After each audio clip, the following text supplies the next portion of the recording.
Saúde os irmãos com a paz do Senhor. É motivo de grande alegria estar aqui hoje, participando de mais um início, de mais uma campanha de oração que está se iniciando aqui no grupo. Campanha de orações essa que tem sido bênção para as nossas vidas, para a vida das nossas famílias, E hoje nós vamos iniciar mais uma campanha de oração e o título da campanha de oração, é Mães Dependentes de Deus. Foi o título que foi me dado hoje para trazer a mensagem, a palavra do Senhor hoje aqui no grupo. E vamos começar, lendo aqui em Coríntios, capítulo 12, versículo do 7 ao 10, que diz: Para impedir que eu me exaltasse por causa da grandeza das revelações, foi-me dado um espinho na carne, um mensageiro de Satanás, para me atormentar. 3 vezes roguei ao Senhor que Ele me tirasse de mim, mas Ele me disse: minha graça é suficiente para você, pois o meu poder se aperfeiçoa na fraqueza. Portanto, eu me gloriei ainda mais, alegremente em minhas fraquezas, para que o poder de Cristo repousasse em mim. Por isso, por amor de Cristo, regozijo-me nas fraquezas, nos insultos, nas necessidades, nas perseguições, nas angústias. Pois, quando sou fraco, é que sou forte, Está escrito lá em 2 Coríntios, capítulo 12, versículos do 7 ao 10.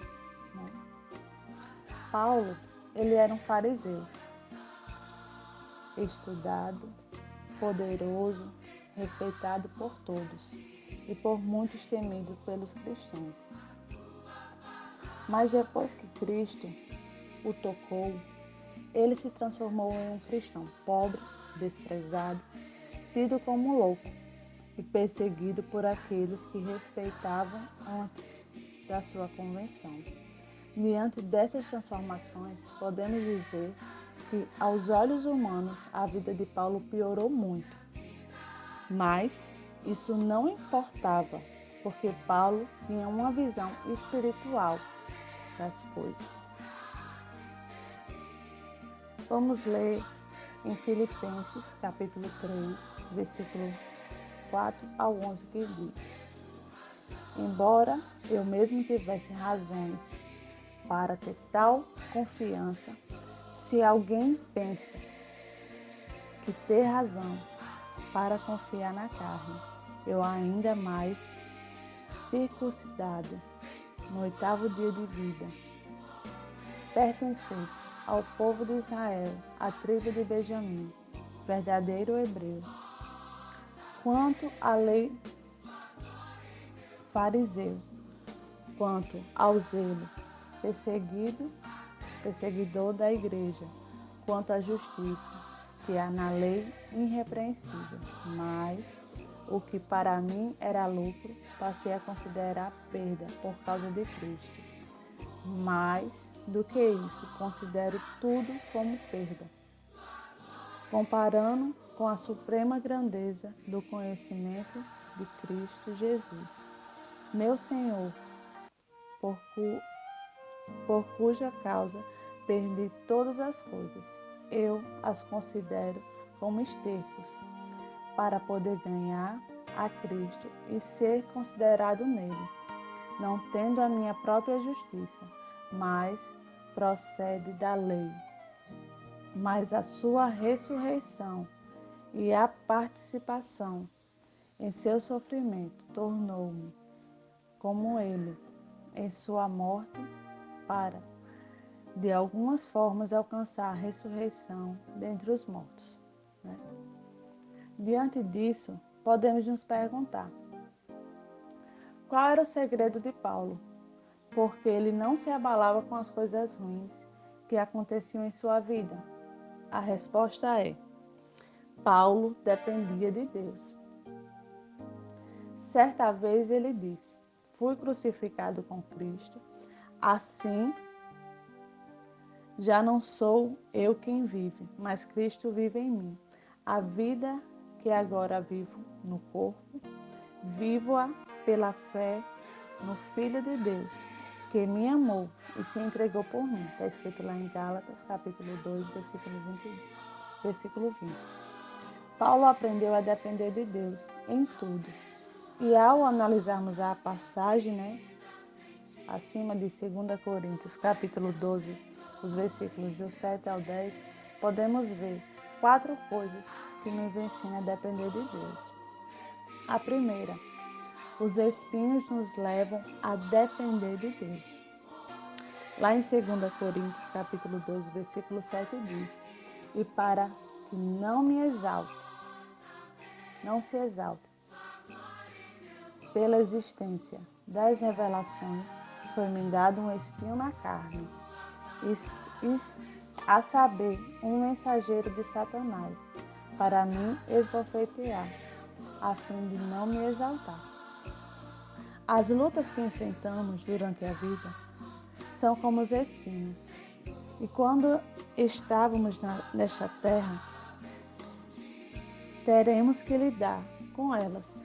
Às vezes nos ferimos com as nossas próprias consequências das coisas que acabamos fazendo, E Deus permite sermos feridos para sermos disciplinados. Você pode se perguntar, se Deus é o Deus de amor, porque Ele permite que nos machuquemos com os espinhos? Porque permite que sentimos dor. A verdade é que Deus prefere nos ver tristes, perto dele, do que sorrindo longe de sua presença. O pecado também é um espinho para a humanidade. Lá em Gênesis, capítulo 3, versículo 17 ao 18, diz: e o homem declarou: visto que você deu ouvido à sua mulher e comeu do fruto da árvore, da qual eu lhe ordenara que não comesse, maldita é a terra por sua causa. Com sofrimento você se alimentará dela todos os dias da sua vida. Ela lhe dará espinhos e ervas daninhas, e você terá que se alimentar-se das plantas do campo. Vai estar falando lá em Gênesis, capítulo 3, versículo 17 a 18. Porém, Jesus levou os seus espinhos consigo na cruz, para que pudéssemos receber o perdão de Deus. Em Mateus, capítulo 27, os versículos 28 e 29 diz: tiraram-lhe as vestes e puseram-lhe nele um manto vermelho. Fizeram a coroa de espinhos e colocaram em sua cabeça. Puseram a vara em sua mão direita e ajoelharam-se diante dele zombando: salve, salve o Rei dos Judeus. O segundo ponto, a oração nos leva a depender de Deus. Muitas vezes aqui no grupo, nós passamos momentos orando, pedindo a Deus, dizendo que Ele é o único e suficiente, nas nossas vidas. 3 vezes roguei ao Senhor que Ele tirasse de mim. Está dito lá em 2 Coríntios, capítulo 12, versículo 8. Deus respondeu a oração de Paulo? Sim, Ele respondeu. Ele sempre responde às nossas orações. Às vezes, Ele nos responde com sim, outras com não. E às vezes nos dói, irmãs? Nós sofremos, Às vezes com o não de Deus. E mesmo que Ele diga não, isto também quer dizer sim, pois o Senhor sempre tem o melhor para as nossas vidas. Um dos motivos pelos quais temos enfrentado problemas, os espinhos, E que Ele nos leva a orar. Antes de ser preso, Jesus orou 3 vezes pelo mesmo motivo. Lá em Lucas, capítulo 22, nos versículos 41 ao 43 diz: Ele se afastou deles a uma pequena distância, ajoelhou-se e começou a orar: Pai, se queres, afasta de mim este cálice. Contudo, não seja feita a minha vontade, mas a tua.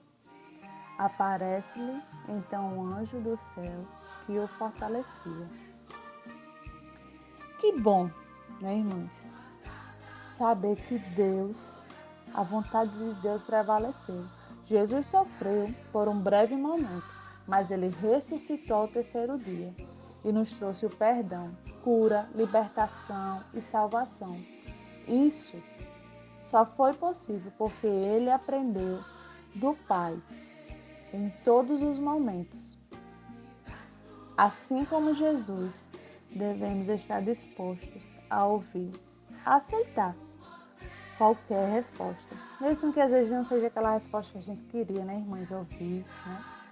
Mas a resposta do Senhor, a que Ele nos dá, é a melhor para as nossas vidas. Às vezes nossa visão, irmãs, é limitada, a gente só vê o agora. Mas o Senhor, Ele vê o nosso futuro, né? Ele sabe o que a gente precisa. Então, Ele faz o melhor por nós, né? Isso é depender do Senhor, é reconhecer, é saber que Ele está acima de nós, né? E que Ele tem todo o poder.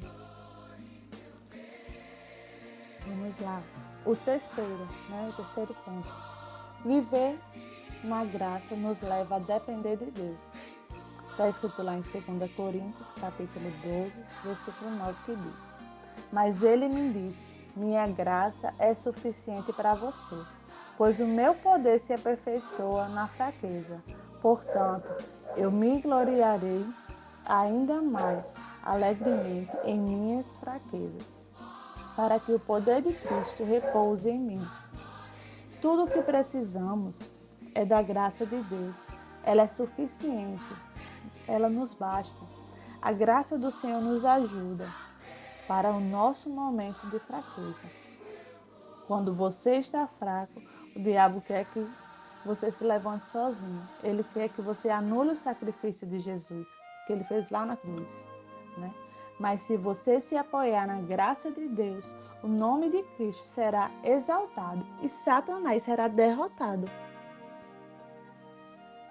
O quarto ponto. O amor de Cristo nos leva a depender de Deus. 2 Coríntios, capítulo 12, versículo 10 diz: Por isso, por amor de Cristo, regozijo-me nas fraquezas, nos insultos, nas necessidades, nas perseguições, nas angústias. Por isso, quando sou fraco, é que sou forte, né? Paulo sentia prazer nas fraquezas, nas injúrias, nas necessidades e entre outras coisas, né? E o crente deve ser assim. O crente passa por lutas, por problemas, mas é feliz de verdade, né? O mundo não entende isso, né? Mas nós entendemos, né? Essa felicidade verdadeira. Quando você entende os benefícios de aprovação, você consegue tirar os olhos do problema e enxergar o amor de Cristo por você em meio à aprovação. Lá em Tiago, capítulo 1, versículos de 2 ao 4 diz: Meus irmãos, considerem-se motivos de grande alegria o fato de passarem por diversas provações, pois vocês sabem que a prova da sua fé produz perseverança, e a perseverança deve ter ação completa, a fim de que vocês sejam maduros e íntegros, sem lhe faltar coisa alguma, né? Está falando lá no livro de Tiago. Aprenda, irmãos, a depender de Deus. Quando os espinhos vierem, lembre-se, lá que está escrito lá em Provérbios, capítulo 3, versículos 5 ao 6, que diz: Confie no Senhor de todo, irmão, de todo o seu coração, e não se aproprie em seus próprios entendimentos. Reconheça o Senhor em todos os seus caminhos, e Ele endireitará as suas veredas, né? Eu pesquisei aqui o que significa depender, né? Significa não se conseguir manter-se sozinho e viver às custas de outra pessoa, né? Então, que a gente, ser humano, a gente possa entender que a gente não consegue viver sem esse Deus tão maravilhoso que cuida de nós, né? Que se apoie, irmãos, em um momento de lutas, de provações, de tristeza, de angústia, de perseguição, de aflição. Se apoie em Deus, né? Peça a Ele sabedoria, discernimento, né? Que Ele lhe dará e Ele cuidará de ti, né? Mas para isso você precisa depender, confiar totalmente no Senhor e entregar a Ele, né? E confiar, né? Porque não adianta, né? Muitas vezes a gente ora, pede algo ao Senhor, mas é como se a gente continuasse segurando a corda, né? Ali. Não, eu não vou entregar a corda totalmente a Deus, não. Vou segurar aqui na ponta, né? Não. É você soltar a corda e confiar que o Senhor fará o melhor, né? Então, que nesta tarde você possa ficar com esta palavra e que você possa passar a confiar mais de Deus. Confiar. E eu quero deixar uma pergunta para que você possa pensar nesta tarde, né? Você se acha dependente de Deus? Que nessa tarde você possa pensar nisso, em tudo que já foi falado aqui nesta tarde, né? Fique com essa pergunta, né? E que eu, Lorena, eu possa depender do Senhor e confiar nele de todo o meu coração, né? Fiquem com Deus, que Deus abençoe vocês e sua família, cada dia mais. Deus abençoe vocês, irmãos. Amém.